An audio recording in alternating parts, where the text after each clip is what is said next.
Today we're diving into the AEM Infinity ECU and what it takes to get it set up for your platform so you can get running. Stick around.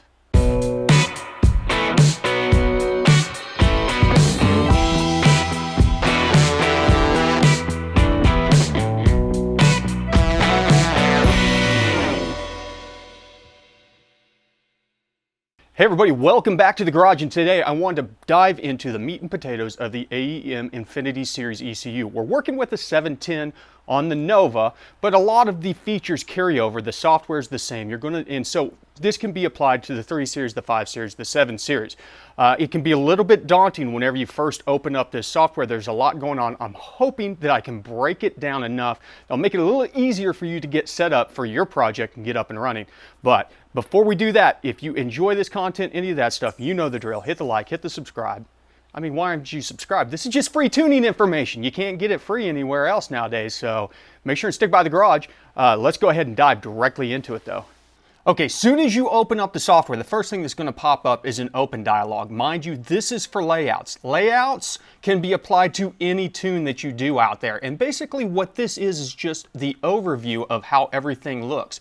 And so you've got a lot of defaults in here based on what software or firmware version you're running and what ECU that you have. But if you go into layouts, go into the V96.1, 2, and 3. As you can see, these are supported across all the 3 most relevant versions. Then you can dive into specifics. Now, if you were to look where we're going into the 710, there's things that you can add individual tabs, but we want to look at the all tabs to start out. So we'll go ahead and click our platform, which is a 710, get this thing blown up. And there's so many tabs on here. We're not going to touch on that just quite yet. We're going to get into the specifics of getting the file set up. So all of these tabs just interface with the file that we're using to load into the ECU, or if you're connected to the ECU, these interface with the parameters that are available in the ECU. Now we have to set up the background parameters in order to utilize these tables properly. The nice thing that Infinity AEM has done is they have created some sessions. Everything, you have to think of it as a session. You've got 3 main things: the layout file, the session file, then a log file, which ties back to a specific session whenever the log was pulled. So we're going to go into open save sessions and look at some of the predetermined ones. So these are some that I've been working on for the Smoke Monster itself. But if you were to go into the AEM folder, into the Infinity Tuner, and into sessions, now we have base sessions. Now here's where it gets a little bit tricky. You've got to use the one that is on your ECM. Now the 7 Series does not support the 96.3 firmware yet. So if you go in here, you can see that it has the 308, 358, 506, etc.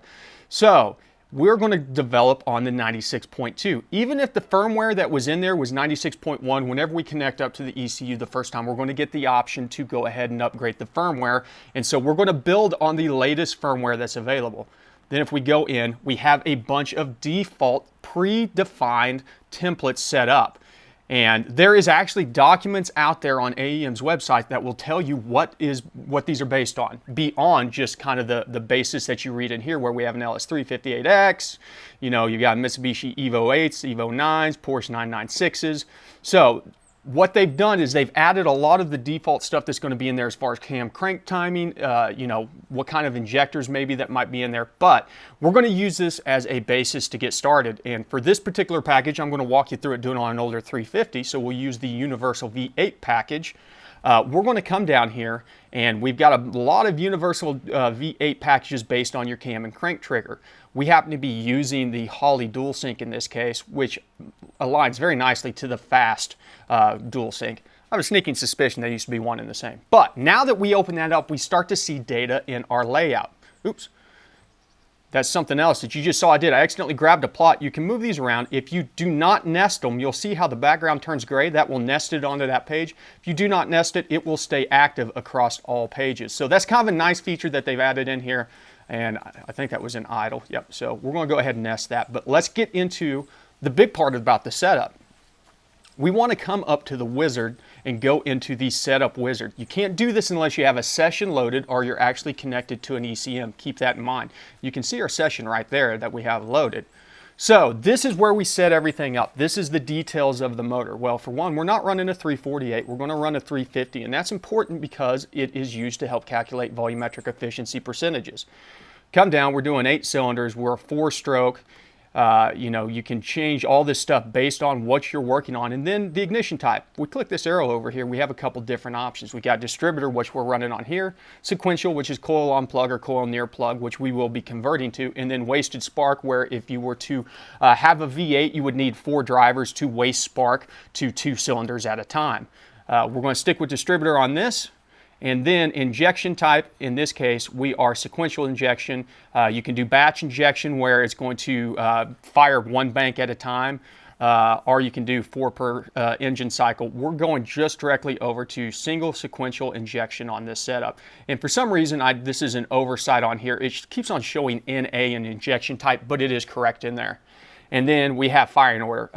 The nice thing about it is you can do a custom firing order. As you can see on here, they don't have a 7.2 swap for the V8 on here. So if you had a 7.2 swap cam, you could actually go in and do a 7.2 swap custom order.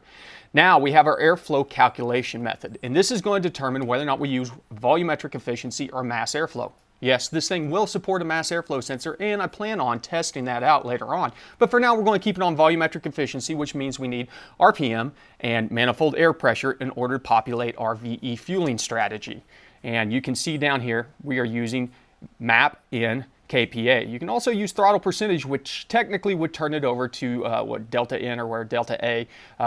That's alpha N fueling strategy, because you can do throttle percentage versus RPM. I would suggest sticking with mass air or manifold air pressure. It's going to be a little bit easier.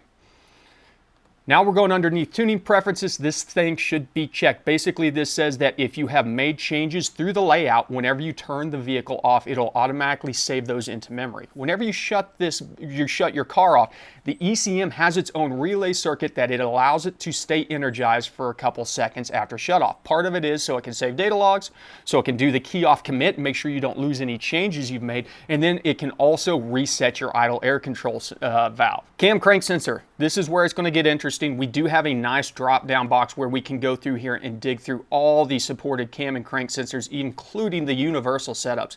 So if you are going to run a universal setup, make sure and check this list to double check that there is a setup for what you're wanting to do in case you're running a Hall and mag cam, Hall crank mag cam, things like that. It has some pretty decent interchangeability, and I think for the most part, if you have something that's a little bit awkward, that is a combination of something that's not in this list, they can probably update a firmware specific for you if you were to reach out to support. Now, I did contact them and ask about specific cam triggers that were not on this list, because I had initially thought about using this on the North Star, which has an 8X cam trigger. Well, that is on the hardware level of it, and in a very big firmware change that would have had to been updated, and they really weren't interested in doing that because it wasn't something where they could just, you know, basically toggle a couple things around, because if you go through here, there's just nothing that has an 8X cam timing on it for them to use as a basis.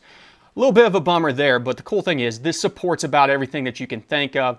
You know, we've got 2JZs, S2000 K-Series motors, LS's 424 and 58X. And so as you can click through here, you can actually see the kind of signal that you're seeing come in on here. You know, the cam, we've got a single cam on 24X and then 24 teeth per count. And then the rest of the information should be set up whenever you select that. But for now, we are using a four hall crank, 1 hall cam. And then we can go into the details. And there, sometimes you have to play with the noise cancellation based on how noisy your engine is. Originally, I thought this was an issue with what I was having a problem with. Just turned out to be a bad coil driver. But I know that my crank noise cancellation needs to be around 40 to 50 just from testing. And if you are seeing a couple misfires or things like that, you can come in here, lower this number up and down, and they suggested doing it 1 at a time because it can make a pretty big difference going from 50 down to, I think I have mine set to 48, and it ran a little bit cleaner on the signal that was getting in. You'll notice on some of these changes specific to things like cam and the crank, whenever you get done with it, it will prompt you to restart the ECU even though we're not connected. That means the ECU has to be cycled in order for these changes to take effect. Okay, now we're going to go into our injector setup, and here the first thing that you can see is that they've got the fuel pressure regulator, how it's referenced. You can have an atmospheric reference, which means it's not going to build pressure along with manifold or boost. In this case, we do have a manifold vacuum reference or a boost reference pressure regulator on that, so we'll select that. Same ordeal here though, we've got a injector flow wizard. If you click this arrow, it brings up quite a few injectors. They got a lot of fuel injector clinic, FIC in here, things like that. You can do custom if you were running some snake eaters or something like that. I happen to know that I am running some Ford injectors on here, which are known as the Green Top 440s or the 42 pounders. So we'll go ahead and select that. And whenever you do that, it's going to populate out the rest of the stuff. You don't see it on the injector setup page. There is an injector tab in the background in the layout that you have to go through to do things like injector flow versus voltage, pressure, etc. We'll look at that here in a second. And then, you know, we put how many injectors we have, the injector duty limit, which we've got at 95, and then whether or not we have secondary injectors. Because this is a 710, we can actually control 2 more injectors on this setup if we needed to. And then we have our primary fuel type. And not only do we have E85 and gasoline, we actually have flex fuel, so you can bring in a flex fuel signal and then extrapolate in between your gasoline and your E85 maps to based off of alcohol percentage like you're used to seeing on something like HP tuners. Last but not least on this, we have the phasing. The phasing is set up whenever you do your firing order. So I suggest not messing with the phasing on this any. And then we have our O2 feedback. Well, this is going to determine which O2 feedback loop that we're using to make adjustments to the fuel strategy. So if you have 2 sensors, you've got one in each bank, you can actually come in here and say, okay, well, we've got injector 1 and 3 and 5 and 7 on Lambda 1, we can change the even bank over to Lambda 2. Well, I'm just running 1 right now, and so we're just going off that 1 sensor to adjust all the fuel trims because this does have individual injector trim control on it. Now, keep in mind, this says Lambda 1. I'm actually using Lambda 3, and I'll show you here in a second why we're still showing Lambda 1 here. We're not using the 2 built-in controllers right now. I'm actually using my 30-0300 gauge that I run in everything that I do and using the output from that to control fuel adjustments. Basic sensors, straightforward. This is all the auxiliary sensors that you're going to need. Air temp sensor, coolant temp, mass air, or manifold air pressure, very important. This shows you where they are on the loadout, and if you were to click on this, you can also choose what kind of sensor this is. In this case, we're not running an AEM 1 bar, we were running a GM 1 bar, and in fact, I was running a 1 bar. Actually, I'm running a 2 bar, take that back, because it is one I had sitting around. But it does have a wizard that pops up and will scale this in. Good way to check that out is once you get it loaded up, make sure and just put the key on, engine off, and see that it's reading atmospheric. Same thing follows through on the rest of these sensors, coolant temp sensors, AIT sensors. You can come in here and choose kind of the GM LS2, which is the GM default curve, and you can double check that. This information is available on the web about anywhere if you look up GM, IAT, or CLT sensor, and it'll show you the temperature versus ohms readings on there. And then we'll talk about this real quick, the pinout map, which will actually bring out all the pins, how you have your ECU configured. So if you've turned specific things on or off, this will show you where they are on the connectors. And the cool thing about it is if we were to come in here and look at how we want to drive coil 4, we click on it, it'll actually highlight it over here on the specific connectors. And this is looking from the back where the wires are inserted into the connectors. And it shows you the numbers down on the bottom. Makes it real easy to add, remove, move pins around, things like that. You can also copy it over to the clipboard or just print it out so you have a hard copy of it so you can look at as you're going through and building your harness. We're skipping drive-by-wire tuning on this one because we've not done drive-by-wire tuning, and I'm not going to speak to anything that I've not done yet, but it is able to do drive-by-wire on most of these platforms. Check the specs for the specific ECU that you're considering using. You know, and the 710 will even run 2 drive-by-wires, which could be kind of cool if you had a cross-ram drive-by-wire setup. But we are using throttle range. We do have a TPS sensor that we have to come in here and calibrate for. And so once you get everything set up, turn the key on, leave the engine off, set your TPS close volts, then wide open throttle it, set your TPS open volts. And that makes sure that the 0 to 100% reads correctly because it does factor into things like your idle control table. Last but not least, on the basic setup, we have ignition sync. This is going to be very imperative if you're using something like a distributor-based ignition control on here, because whenever you install that, you install it a certain amount of degrees out. In this case, we're trying to shoot for about 50 degrees out with the Holley dual sync, and that means that you go and you set that thing up at 50 degrees before top dead center on the crank, and then you have a light that indicates whether or not you're triggering off that point. You adjust the distributor, lock the hold down. What you then are going to do is whenever you get the thing running, you'll come in here and lock ignition timing. I wouldn't do it at 30, I would do it about 15 degrees at idle, lock the ignition timing in, and if we were shooting for 50 degrees, we can then put our timing light on the crank and see where it's at, and we should be at 15 degrees plus or minus a couple degrees. What we can then do is come in here, make adjustments. Small does half a degree of timing, large does like 5 degrees of timing to get that centered in to top dead center for our timing control. And that way, whenever we get that synced up with how the distributor is clocked in the engine itself, whenever we're making timing adjustments through the ignition timing tables, then it should be fairly accurate. Now, there is a sensor delay, and it says that if you have timing drift at the higher RPMs, you might need to adjust your sensor delay to get that to line up. So, but we set it up at idle. Then once we're done with that, we can unlock it, and it'll just take over from our standard ignition tables. We're going to blast through the advanced stuff on here real quick. There's a lot of this stuff that we're not necessarily concerned about on most platforms, but just be aware that there are things going on in the advanced tables that work just like the basic setup. If you're running boost, you probably need to look at the boost underneath the advanced tables. We're going to start with accel and decel. This works just like a factory car where whenever you're off throttle at a certain percentage, it's going to cut fuel, possibly timing to make sure that you're not just dumping fuel in the exhaust, backfiring, pops and bangs, stuff like that. Advanced trims allows us to set up some of the stuff that we want as far as the different advanced trim tables. We'll take a look at those in the layouts, but you can see here that we're setting up these advanced trim tables off of engine speed and manifold air pressure because we're using standard VE. Boost control, same ordeal. There is boost control tables. This sets up the basis for the tables. That's where there's going to be a common theme on the advanced stuff is we're setting up kind of the underlying information that the tables use to make adjustments.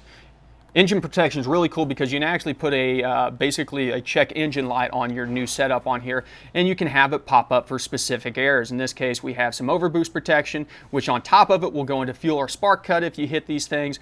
We have a low oil pressure protection that we can activate. Then there will be a different table, and if you see right here, it'll show you exactly the name of the table. In this case is oil pressure protect table PSIG. So if you're at a certain RPM and your oil pressure is below a certain set point, it will go into oil protection mode and will lower your rev limit down to 3,000 RPMs, things like that.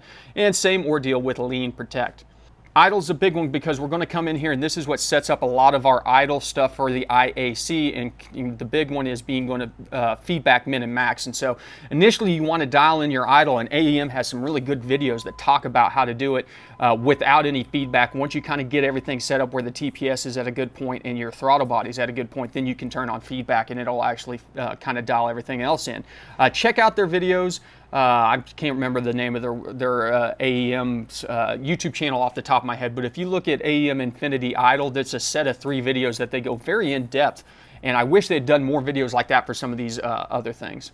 Input function assignment works just like the basic sensors and output tables, where you can come in here, see all of the available inputs. Some of them, obviously, we don't need, some of them we do, but a good example is we're using Lambda 3, and this is where it's set up at. So we would come in here, bring it in on an analog, and then you need to double check your configuration or your manual for your gauge to see what your Lambda reading is versus voltage and plop it in here.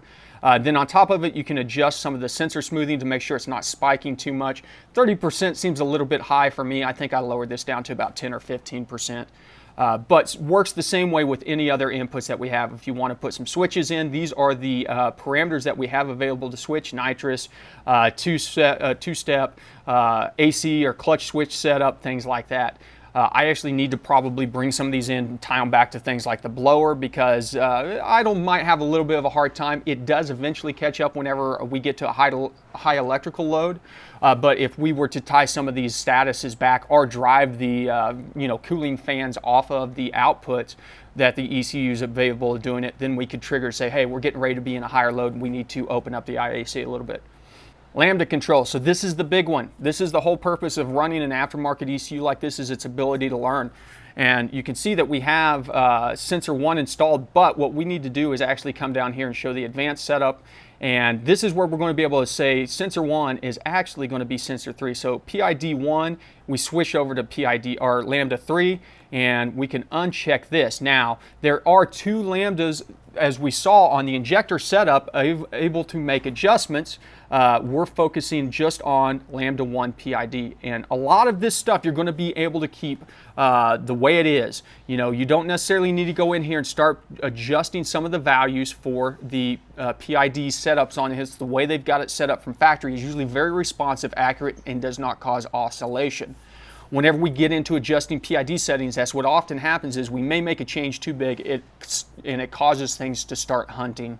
And so we actually need to adjust things on the backside. But I would stick with the base settings. I haven't changed any of the PID stuff, and it's been working fine.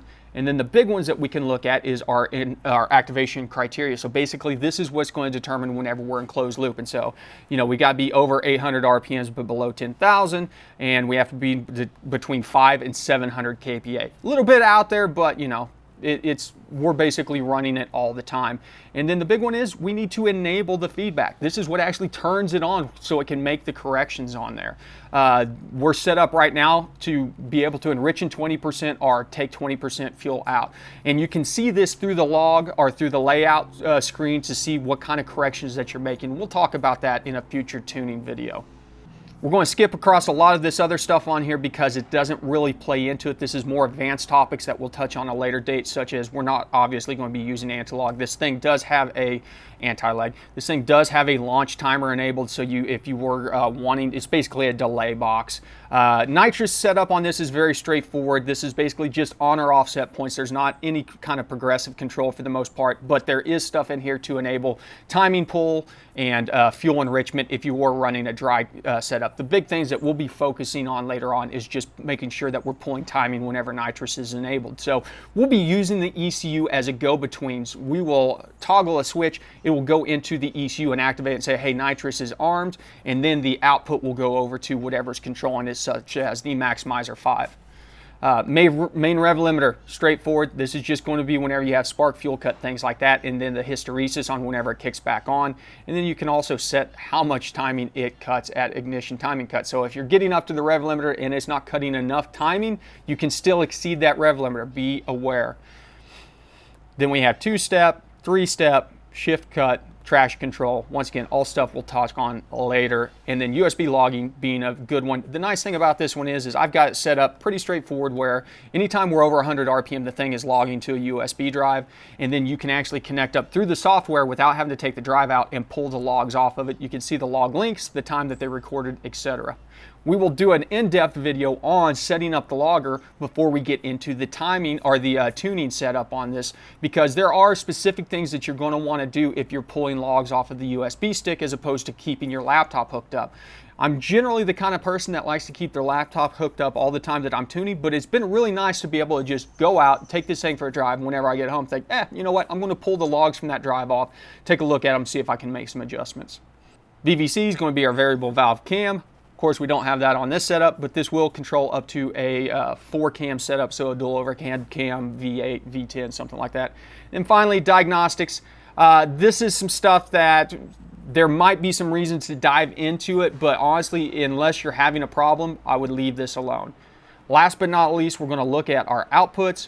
And same as our inputs, we have our output assignments. The cool thing about this is, like here, we have a coolant fan trigger on C117. This is low side, which means we're switching it to ground. This does have a few high side outputs if you need to switch something.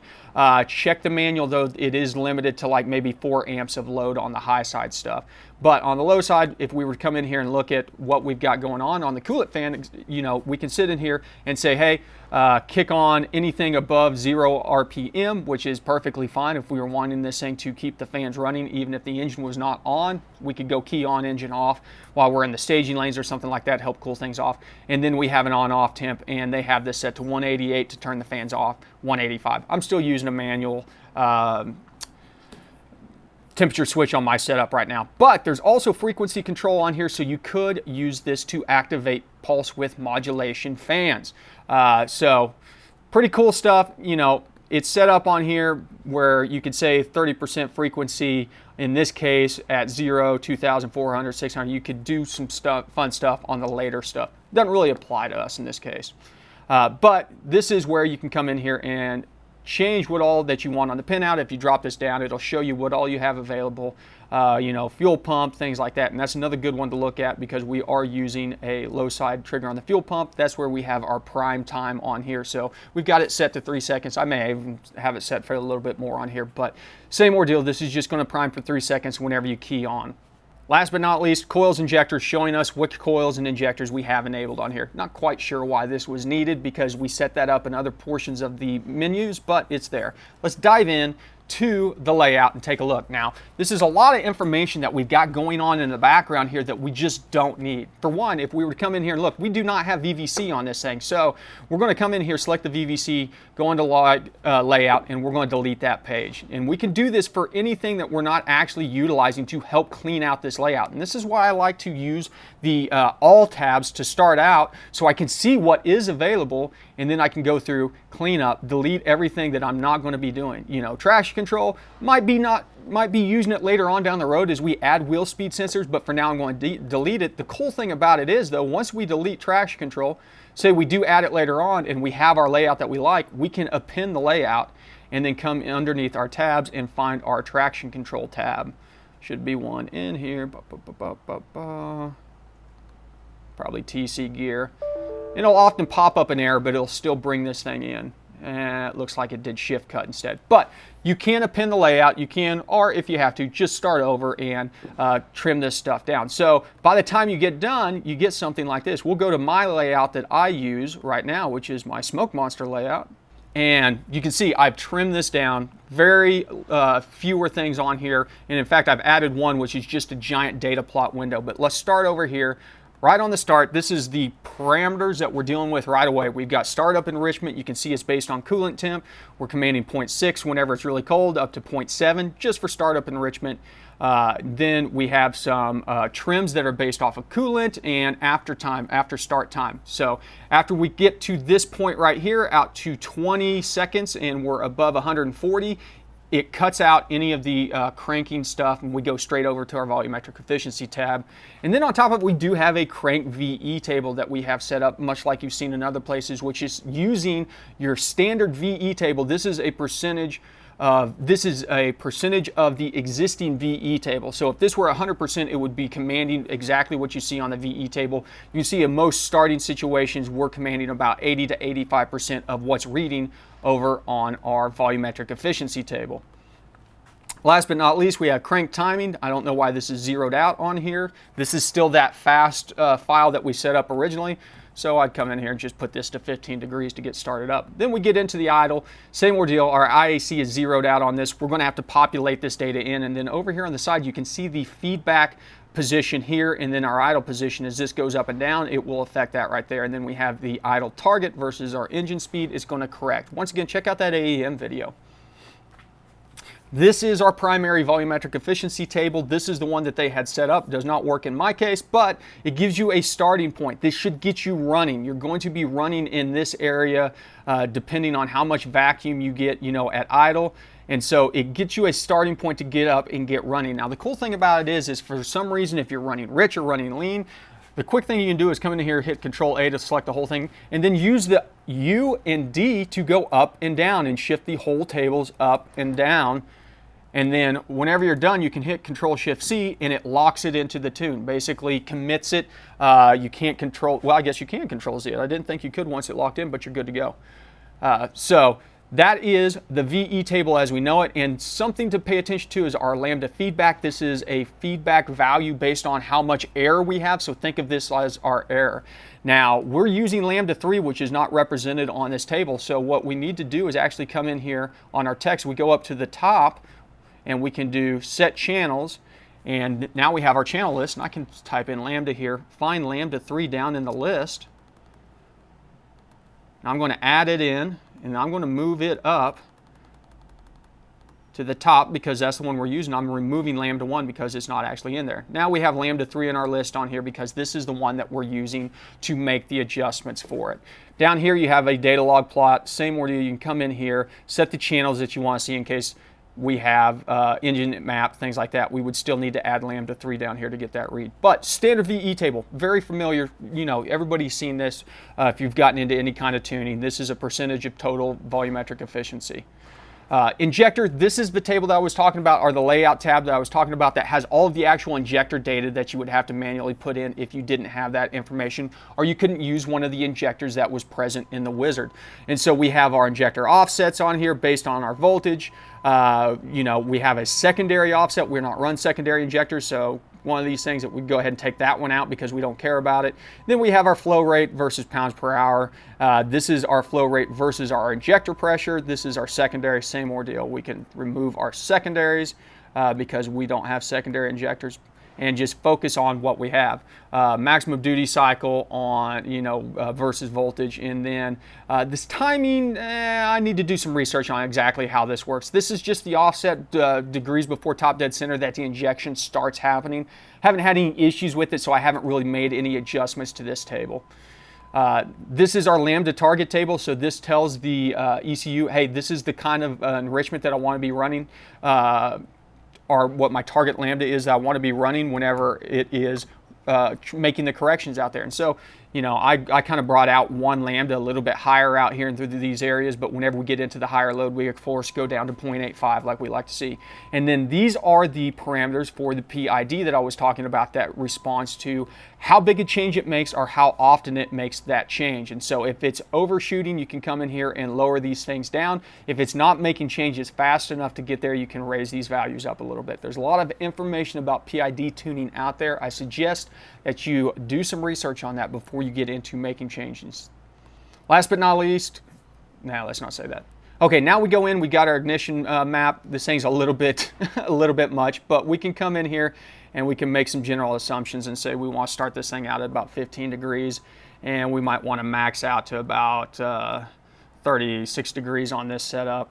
And down in the top, we probably don't want to be running anything like that, so I'm going to interpolate across. Now there's two different ways that we can do this. I'm going to use the horizontal interpolation just by hitting H, pops all that in, and then same ordeal out here. I'm going to come over here and do vertical interpolation from this first row down. Just hit the letter V, makes it real easy, and then we can start filling up some of this stuff. I want to probably bring this down here up to about 45, so I'm running some advanced timing there, and we'll do the same thing vertical. And then we'll do some horizontal across here. And let's see, one of the cool things you can do is if you highlight this area that you want to edit, right click, it'll show you some of these things. So we can interpolate both by using C or E from the corners to the edges.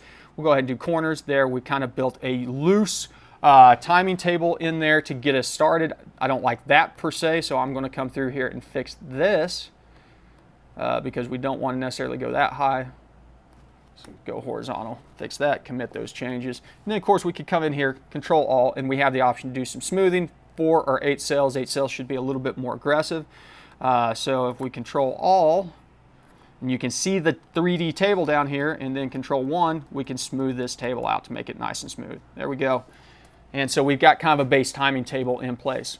Protect, this is going to be the parameters that the Protect setup that we set up through the wizard comes back to. And so we have some coolant temperature protection. If we get up to 248, it's going to limit us to 12,000. Well, obviously we wouldn't want to go that high, so we could come down here and say maybe limit us to 3,500 RPMs on that one, and same ordeal with oil temperature, oil pressure. This is a big one where you can set it up. You can see they say at 1,000 RPMs you got to have over 20 psi. By 2,000 you have to have over 40, 3,000, 50, so on. Pretty cool stuff. Last but not least, we have the lean protect table. And pay attention because this is in KPA. So on an NA setup, we're only utilizing this stuff down here. So we're basically saying until we go wide open throttle, we want to be richer than 1.0.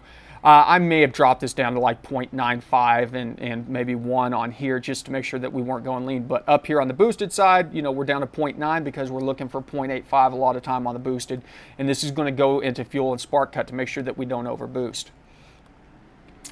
Inputs and outputs is just a broad view of everything that we have available on the I/O. It's just a quick way to see where we're at on some of the different things, duty cycles, etc. And this purple box is an indication of where we're at right now as the vehicle's running. If this thing was running right now, it might be over here somewhere on a frequency if we were doing that, or on duty cycle, it might be up in this box. You know, it moves around.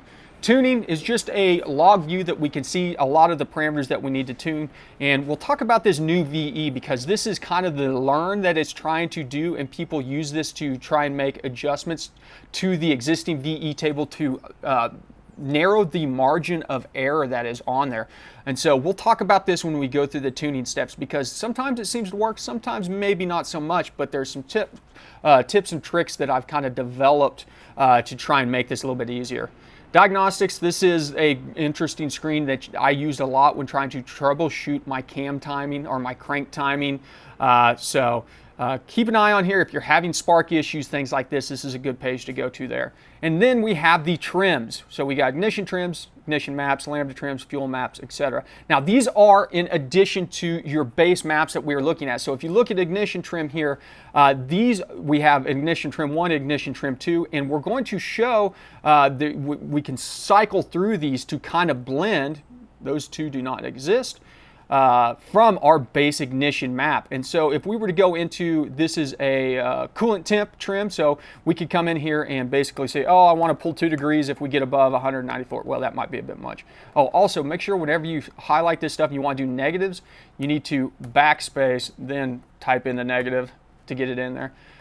Same ordeal, air temp. If we were worried about on a boosted application pulling some timing in here, we could say, oh man, by the time we get to 212, I want to have 8 degrees pulled out of this thing, but we could start that at maybe 140 and say, okay, let's take 2 degrees out there, and we will horizontally interpolate between that. Now we have a ignition timing pull based off of ICT. So that's kind of what all of these trims do.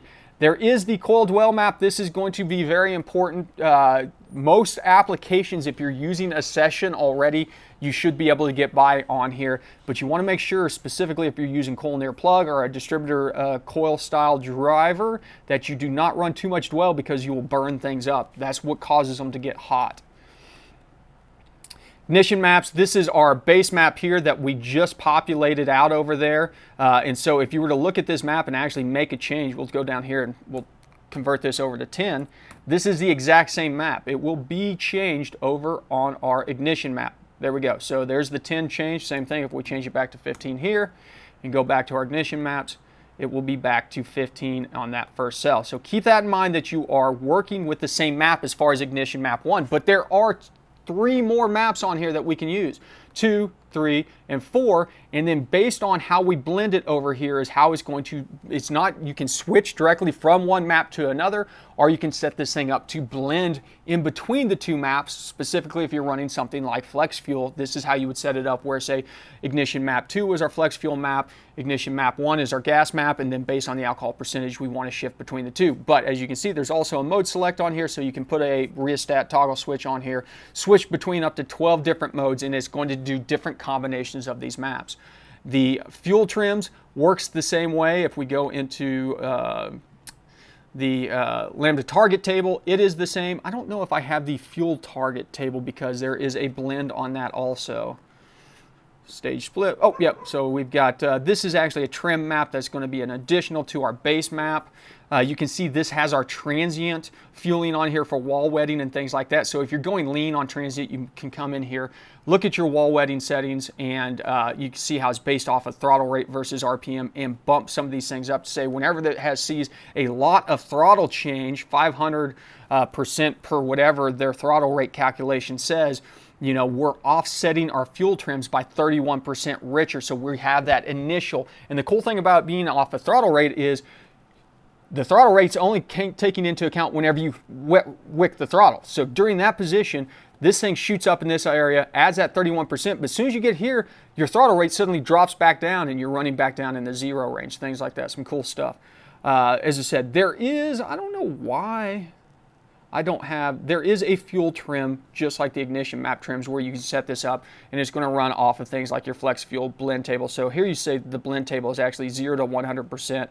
And this is starting at table 0, which is going to be equivalent to actually table 1, and then by 100% it is 100% to table 2. Now that that's all said and done, it's time to save our session. We want to save this as a new session so we can go out there and write in. So we'll go and say, hey, brand new motor, let's go, with a lot of zeros. We'll save that session. We'll go out, connect up. We'll use the connect to USB option. Then once we do that, we will do import calibration data.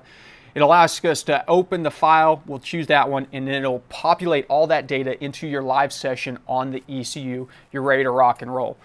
Just make sure after you do that, just keep iterative changes. It's really easy on this platform to get set up to the point where you're constantly using the same session. Make sure every once in a while you're saving as a new session. So let's wrap it up. Okay, so a longer video, but that's just the tip of the iceberg. That's kind of just the stuff that's going to get the car started, get you running, getting into the base information. Read the manual. I mean, there is so much going on here, and it's easy to miss some of the smaller, minute details on there that are kind of cleared up in the manual, what things are doing, how it reacts, things like that. So check that out. We will be jumping into a few other topics very soon. We're going to go into how to set up properly to do data logging, making sure that we're getting the information that we need if we're using USB as opposed to logging directly to the laptop. And then we'll go into kind of the tuning process and focus specifically more than anything onto the fuel side tuning. And then after that, we'll eventually get into some of the more advanced features that this thing can do. So that's going to wrap it up for now. If you have any questions, make sure hit the comments down below. Like, subscribe, share this video if you know somebody that's thinking about using the AEM Infinity. Might give them some insight and help them make a decision whether or not this is a platform that they want to use. And as I said, this is applicable to pretty much the 3rd, 5th, 7, all of the AEM stuff out there that uses the Infinity Tuner software. So I'm going to get back to it. As always, thanks for stopping by the garage. Remember, ABT, always be tuning.